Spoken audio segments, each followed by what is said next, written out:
12 વિષય ભૂગોળ, જેમાં પાઠ નંબર 2 આપણે ભણીએ છીએ માનવ વસ્તી. તો માનવ વસ્તીમાં આપણે માનવ વિકાસ અને માનવ વિકાસનું માપન એના વિશેની સમજૂતી મેળવીએ. પણ એના વિશેની સમજૂતી મેળવીએ એ પહેલા આપણે ભાષાકીય માળખું અને ધાર્મિક માળખું છે એમ થોડું પુનરાવર્તન કરી લઈએ, જેથી કરીને તમને સમજવામાં સરળતા રહે. તો કે ખાસ કરીને ભારતમાં કેટલી ભાષાઓ બોલાય છે? તો કે મુખ્યત્વે 23 ભાષાઓ બોલાય છે. તો અંગ્રેજી ઉપરાંત કેટલી ભાષા? તો કે 22. તો સૌથી વધારે બોલાતી ભાષા કઈ? તો કે હિન્દી અને ગુજરાતી છે. ગુજરાતી બોલનાર લોકોની ટકાવારી 4.48% સાથે દેશમાં 7મા ક્રમે આવે છે. આમ ભારતમાં બોલાતી જે વિવિધ ભાષાઓ છે એ વિવિધ ભાષાઓ થકી આપણને એકતાનો શું મળે છે? તો કે સંદેશો મળે છે. તો કે વિશ્વમાં બોલાતી મુખ્ય જે ભાષાઓ છે એ ભાષાઓમાં ચાઇનીઝ, મેન્ડોરિન પ્રથમ સ્થાને આવે છે. ત્યાર પછી બીજા ક્રમે આવે છે અંગ્રેજી, સ્પેનિશ અને અરબી છે અનુક્રમે ત્રીજા અને ચોથા ક્રમે આવે છે. જ્યારે ભારતીય ભાષા હિન્દી અને બંગાળી છે એ 5મા અને 6ઠ્ઠા ક્રમે આવે છે. ત્યાર પછી જોયું ધાર્મિક માળખું. તો કે ધર્મ એ માનવ વસ્તીની મહત્વની શું છે? તો કે લાક્ષણિકતા છે. તો ધાર્મિક આસ્થાની સમગ્ર માનવ જીવન ઉપર ઘેરી અસર જોવા મળે છે. તો ભારત ભૂમિ હિન્દુ, બૌદ્ધ, જૈન, શીખ ધર્મની શું છે? તો કે જન્મદાત્રી છે. કઈ? તો કે ભારત ભૂમિ. અહીં જરથોસ્ટ્રી અને યહૂદી ધર્મ પાળનારા લોકોનું પ્રમાણ ખૂબ જ ઓછું છે. તો એની સમજૂતી આપણે કોઠા દ્વારા સમજી. તો કે કુલ કેટલા ધર્મ પાળનાર લોકો આપ્યા છે? તો કે 7 ધર્મ પાળનાર. કયા કયા? તો કે હિન્દુ. તો હિન્દુ ધર્મ પાળનાર ભારતમાં એનું કેટલું પ્રમાણ છે? તો કે 79.80%. જ્યારે ગુજરાતની વાત કરીએ તો ગુજરાતમાં હિન્દુ ધર્મ પાળનાર લોકોનું પ્રમાણ કેટલું છે? તો કે 88.57%. બીજા ક્રમે આવે છે ઇસ્લામ. તો કે ઇસ્લામ ધર્મ પાળનાર લોકોનું પ્રમાણ ભારતમાં 14.23% છે. જ્યારે ગુજરાતમાં એનું પ્રમાણ છે 9.67%. ત્રીજા સ્થાને છે ખ્રિસ્તી. તો કે ખ્રિસ્તી ધર્મ પાળનાર લોકોનું પ્રમાણ ભારતમાં છે 2.30%, જ્યારે ગુજરાતમાં છે 0.52%. ત્યાર પછી આવ્યો શીખ.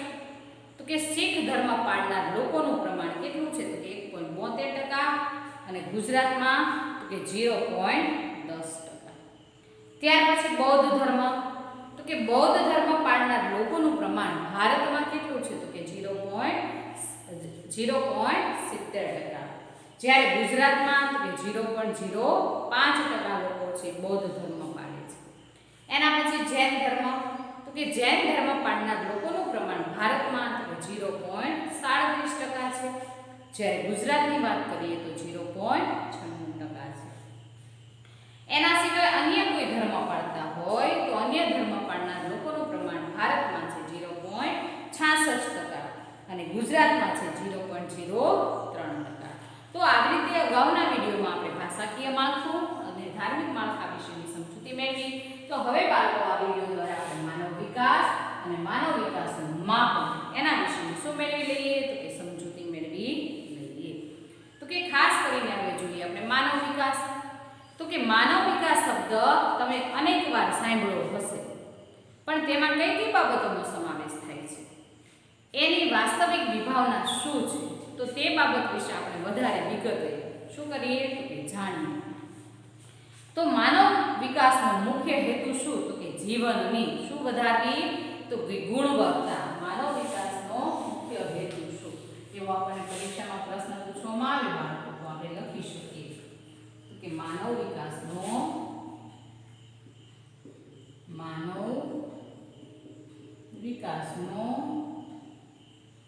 મુખ્ય હેતુ તો કે જીવનની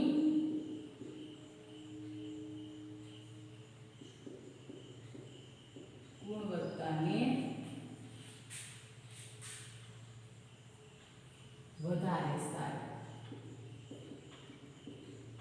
વધારે સારી બનાવવાનું એ ઉંચેરે છે.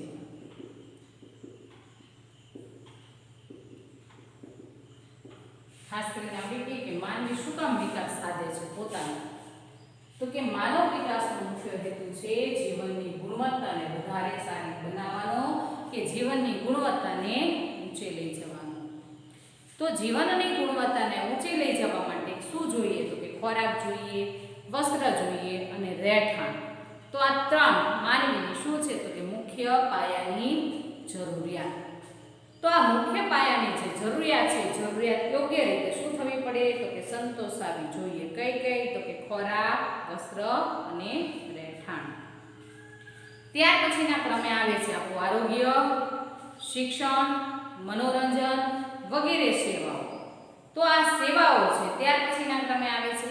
જ્યારે દુનિયાના વિવિધ દેશોના જે લોકો છે, દુનિયાના વિવિધ લોકોના જીવન ધોરણને આપણે જોઈશું ને, તો તેમાં આપણને ભારે અસમાનતા દેખાય છે. કોનામાં, તો કે આખા દુનિયામાં જે જુદા જુદા દેશો છે, એ જુદા જુદા દેશોમાં વસતા જે લોકો છે, એ લોકોના જીવન ધોરણને આપણે જોઈશું તો આપણને એમાં ભારે પ્રમાણમાં અસમાનતાઓ દેખાય છે. આપણને બધા જ દેશના લોકો એક સરખા જોવા મળતા નથી. તો એક જ દેશમાં પણ જુદા જુદા વર્ગોના લોકોની જીવનશૈલી કે જીવન ધોરણ વચ્ચે પણ આપણને ઘણો બધો શું જોવા મળે છે, તો કે તફાવત જોવા મળે છે. ક્યાં, તો કે ભલે એક જ દેશમાં લોકો રહેતા હોય પણ એક જ દેશમાં વસનારા લોકો કેવા છે, તો કે જુદા જુદા વર્ગોના છે. તો જુદા જુદા વર્ગોના લોકોની જીવનશૈલી કે એના જીવન ધોરણ વચ્ચે પણ આપણને તફાવત જોવા મળે છે. તો અગાઉ આર્થિક વિકાસને જ માનવ વિકાસ માની લેવાતો હતો કે અગાઉના સમયમાં શું થતું, તો કે આપણો જે આર્થિક વિકાસ છે એ જ શું છે, તો કે માનવીનો વિકાસ છે. પણ આ વિકાસ વિભાવનામાં આધુનિકીકરણ, સગવડો અને સમૃદ્ધિને ગણતરીમાં લેવામાં આવતા હતા. તો કે અત્યારે ખાસ આપણે અત્યારના યુગ સાથે આની સરખામણી કરીએ તો કે વિકાસની વિભાવના એટલે શું, તો કે આધુનિકીકરણમાં જેમ જેમ અવનવી સગવડો થતી ગઈ, જેમ જેમ સમૃદ્ધિ વધતી ગઈ, તો આ બધી બાબતોને ગણતરીમાં લેવામાં આવી. તો આ પ્રકારે થયેલા જે વિકાસ છે, વિકાસ સાથે સામાજિક ભેદભાવ કે પ્રાદેશિક અસમાનતા જેવા દૂષણો જન્મ્યા છે. તો કે આ પ્રકારે થયેલા જે વિકાસો છે, એ વિકાસોની સાથે સાથે શું થયું, તો કે સામાજિક જે ભેદભાવ છે, પ્રાદેશિક અસમાનતાઓ છે, તો એના જેવા દૂષણોએ શું લીધો, તો કે જન્મ ધારણ કર્યો. બીજી રીતે કહીએ તો વિકાસ એક તરફ લોકોને પ્રગતિ આપે છે, તો અનેક લોકોને ઉપેક્ષાના ડોઝરમાં હોમી દીધા છે. આપણે કહીએ કે એક તરફ લોકો શું કરે છે, તો કે લોકોની માનવ વિકાસની પ્રગતિ જોવા મળે છે. તો બધા જ લોકોની પ્રગતિ નથી થતી, ઘણા લોકોની પ્રગતિ થાય છે, ઘણા મધ્યમ કક્ષાએ છે, ઘણા નિમ્ન કક્ષાએ છે. તો જેની પ્રગતિ થાય છે એ આગળ વધે છે, જેની પ્રગતિ નથી થતી એ આગળ વધનાર લોકો છે એની શું કરે છે, તો કે ઉપેક્ષા કરે છે અને ઉપેક્ષા કરીને એની સળગતી ભઠ્ઠીમાં હોમાય છે. તો માત્ર આવક વધવાથી માનવનો વિકાસ થતો નથી. આપણે કહીએ ગાલો આપણી આવક વધી ગઈ એટલે આપણો વિકાસ થઈ ગયો, તો ખાલી આવક વધવાના કારણે આપણો વિકાસ થતો નથી. પણ તે આવકનો યથાર્થ ઉપયોગ કરવાની ગુણે પણ શું થવી જોઈએ, તો કે વધવી જોઈએ. આપણે જે કમાઈએ છીએ પૈસો, તો એ પૈસો કમાવો મહત્વનો નથી, પણ પૈસો તમે જે કમાવો છો એને યોગ્ય રીતે એનો શું તમે ઉપયોગ કરો છો, એને કેવી રીતે તમે વાપરો છો. તો આવકનો યથાર્થ ઉપયોગ કરવાની ગુણે પણ માણસમાં વધવી જોઈએ. ગુણે એટલે આવડત. તો વિકાસના સ્તરનું માપન કરવા માટે જીવનમાં આવેલા જે ગુણાત્મક સુધારાને ધ્યાનમાં લેવામાં આવે છે. તો કે વિકાસનું સ્તર આપણે માપવું હોય કે આ માણસનો આટલો વિકાસ થયો, તો વિકાસનું સ્તર માપવા માટે જીવનમાં આવેલા જે ગુણાત્મક સુધારા છે એ ગુણાત્મક સુધારાને પણ શું કરવા પડે, તો કે ધ્યાનમાં લેવા પડે.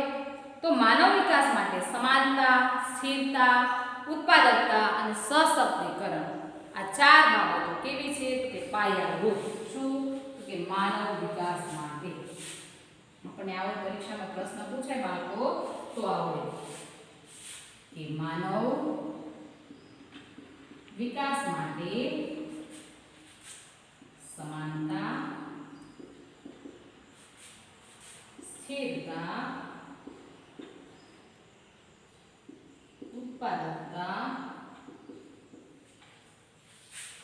અને સશક્તિકરણ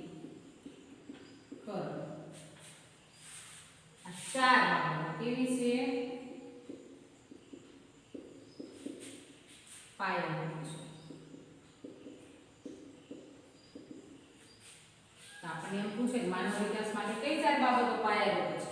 તો માનવ વિકાસ માટે સમાનતા, સ્થિર ઉત્પાદકતા અને સશક્તિકરણ આ ચાર બાબતો કેવી છે? તો કે મહત્વની છે. આ ચાર બાબતો કઈ? કે સમાનતા, સ્થિરતા, ઉત્પાદકતા અને સશક્તિકરણ. તો કે ખાસ કરીને આ ચાર બાબતો છે કેવી છે? તો કે પાયારૂપ બાબતો છે. તો વ્યક્તિને તેની બુદ્ધિ શક્તિ, તેની આવડત, તેનામાં રહેલી ક્ષમતા મુજબ વિકાસને શું મળે? તો કે તકો મળે, એની તંદુરસ્ત શરીર અને આરોગ્યમય લાંબુ જીવન, શિક્ષણની સુલભ તકો, સામાજિક અને રાજકીય અધિકારોની ઉપલબ્ધિ વગેરેનો જો સમાવેશ તેમાં કરવામાં આવે તો આ માનવ વિકાસ એટલે માનવીની વિકાસ આકાંક્ષાઓ અને જરૂરી હોય તેવી જીવન નિર્વાહની સુવિધાઓ વિસ્તારવાની એક પ્રકારની પ્રક્રિયા. તો કે ફક્ત ને ફક્ત સમાનતા, સ્થિરતા, ઉત્પાદકતા અને સશક્તિકરણ તો આ ચાર બાબતો જ પાયારૂપ છે તો એને જ મહત્વ આપવું એવું હોતું નથી.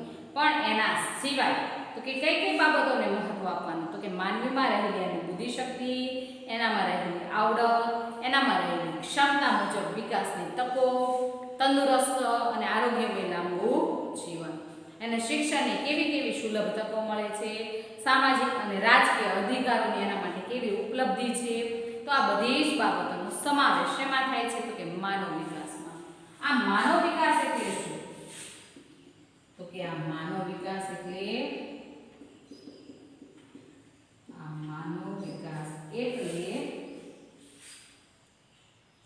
શું કહેશું આપણે? કે આ માનવ વિકાસ એટલે માનવીની વિકાસ આકાંક્ષાઓ અને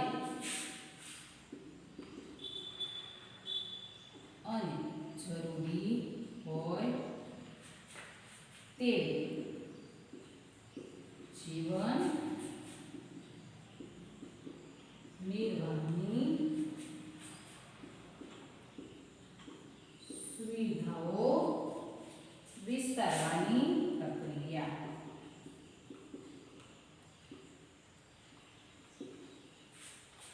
તો આવી રીતે માનવ વિકાસ એટલે શું? તો કે માનવીની વિકાસ આકાંક્ષાઓ અને જરૂરી હોય તેવી જીવન નિર્વાહ સુવિધાઓ વિસ્તારવાની પ્રક્રિયા છે. શું કહેવામાં આવે છે?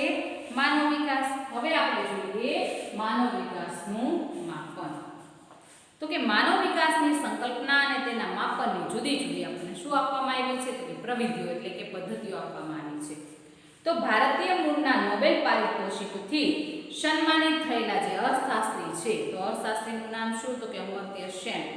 તો અમર્ત્ય સેનનો મહત્વના એમાં શું છે? તો કે યોગદાન, અને એમના યોગદાન દ્વારા વિકસાવવામાં આવી છે. તો તેમના પરામર્શનથી માનવ વિકાસનો પ્રથમ અહેવાલ ક્યારે તૈયાર થયો? તો કે 1990માં. તો કે 1990માં સંયુક્ત રાષ્ટ્ર વિકાસ કાર્યક્રમ UNDP અન્વયે પ્રસિદ્ધ કરાયો હતો.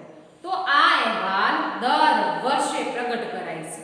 તેમાં જુદા જુદા દેશોના વિભિન્ન નિર્દેશકોના આધારે ખાસ સૂચક આંકને શું કરવામાં આવે છે? તો કે નક્કી કરવામાં આવે છે. તો કે કયા કયા સૂચક આંકને નક્કી કરવામાં આવે છે? તો કે સરેરાશ આયુષ્ય ધ્યાનમાં રાખવામાં આવે છે, શિક્ષણ સંપાદન ધ્યાનમાં રાખવામાં આવે છે, જીવન ધોરણ, એવા ત્રણ જે નિર્દેશકો છે એ ખાસ ત્રણ નિર્દેશકોથી એનું શું કરવામાં આવે છે? તો કે મૂલ્યાંકન કરવામાં આવે છે.